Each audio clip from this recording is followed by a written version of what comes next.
voluntary camp. We've had great attendance throughout the phase 2 and phase 3 periods here. So we've got a couple people that are under the weather. So we were short a couple guys today, but that's for the most part, it's been very good. And I'm not going to get into injuries and all of that bit, but I've been pleased with what I've seen from the guys and the effort they're giving forward. The young guys have been working their tail off, and we've been loading them up with stuff, and they've seemed to be able to retain it, which is a positive. So, anyways, that's time's yours. Because when you talk about that, that's going to be my question. What exactly are you looking for when you're out there, especially with the young players, the new players in, talking about the information and the retention? Are you pleased with what you've seen so far? Yeah, so some of it is a retention part of it. And then you get a chance to see skill.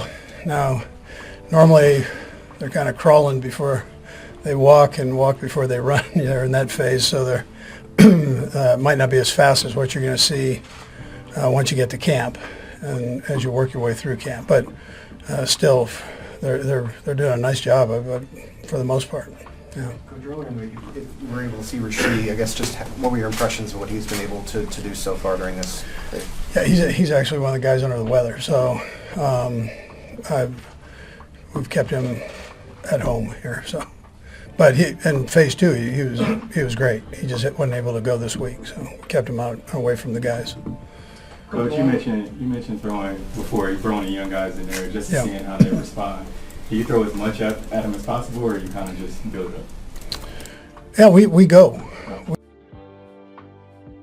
Get on top of it, and normally what you're doing, it's a little bit like camp where you're installing plays today, and then we ask them to go execute those plays. We try not to back up and go over the plays we installed yesterday, but at the same time, if you're not doing your stuff at home before you get into the install meetings and reviewing, then you're going to have a problem once you get out there. So it looks like these guys are taking, and there's a method to that madness, so they have to go home and develop some study habits with that.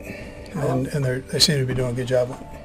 A lot of moving pieces at wide receiver. What are you hoping to see out of a guy like Sky Moore before the pads come on in camp? Sure. Yeah, just getting back in the swing of things, but he looks like he's doing it in the phase 3 part at all, other than the individual stuff. So we've kept him out of the team stuff with that, but he did all of phase 2. He's done a good job of what we've seen. We just got to get him in with the defense against him. So. And as you build it with Xavier Worthy, last year you built him along the season and sort of learned up in a spot, but we started doing that towards the end of the year, and we'll keep moving with that part. And then, he knows all the stuff. So he can play fast and not do quite as much thinking. Andy, what do you see from Isaiah Pacheco?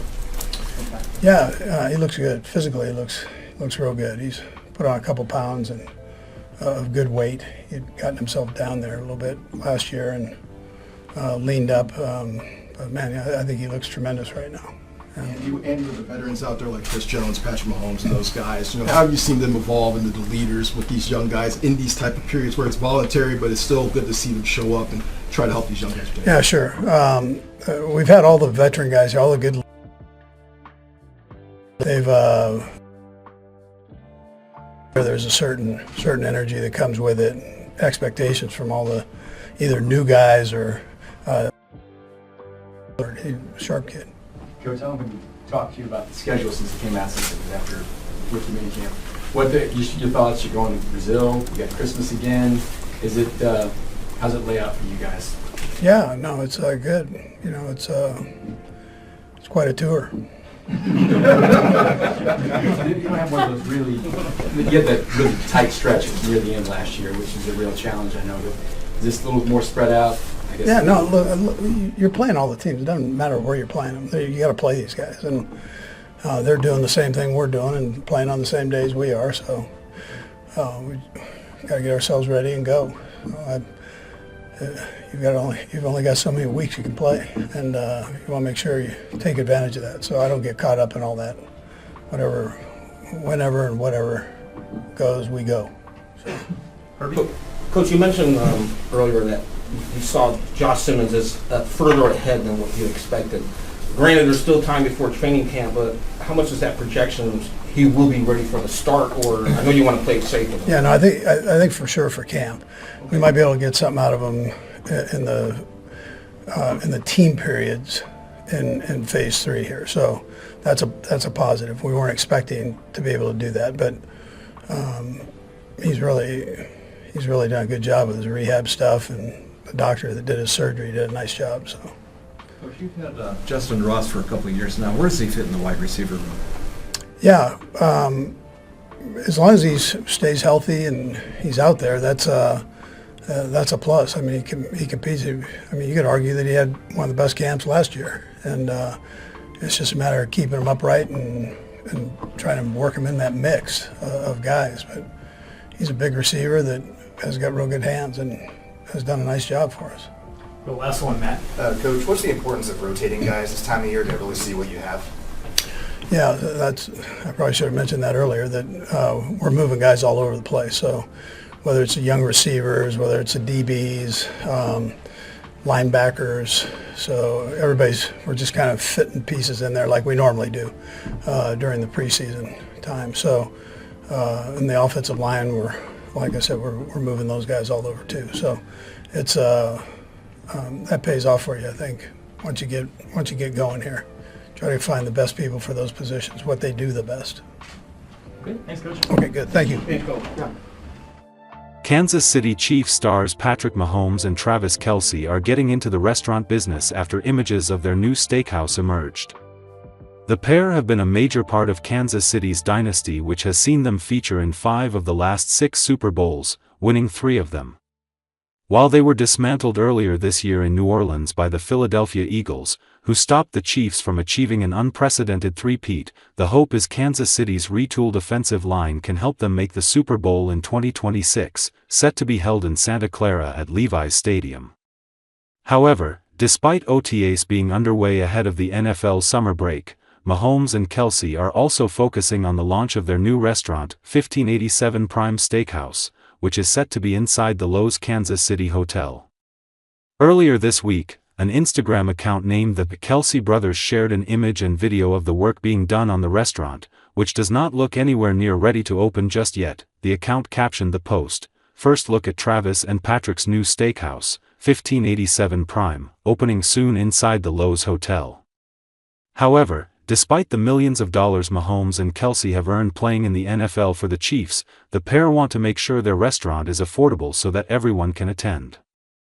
Speaking during a press conference for the 101 Awards in March last year, Mahomes opened up on his desire to bring people together in Kansas City via his new venture with Kelce.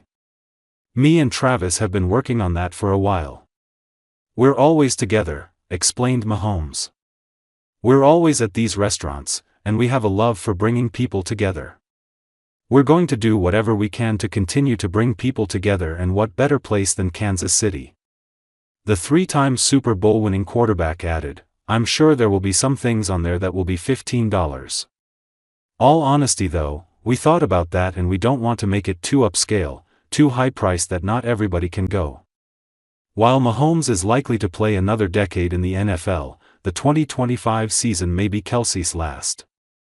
The future Hall of Fame tight end mulled retirement following the Chiefs' defeat to the Eagles, but has opted not to hang up his cleats just yet. The 35-year-old announced his decision via a text to Pat McAfee, which the latter read out on his Daily Show earlier this year. "I'm coming back for sure. Gonna try to get into the best shape I've been this off-season and get back to the mountaintop," Kelce wrote in the text. The National Football League has recently passed and announced that their players will be allowed to try out and participate for a spot on Team USA's flag football team for the 2028 Summer Olympics. A monumentally exciting page has been turned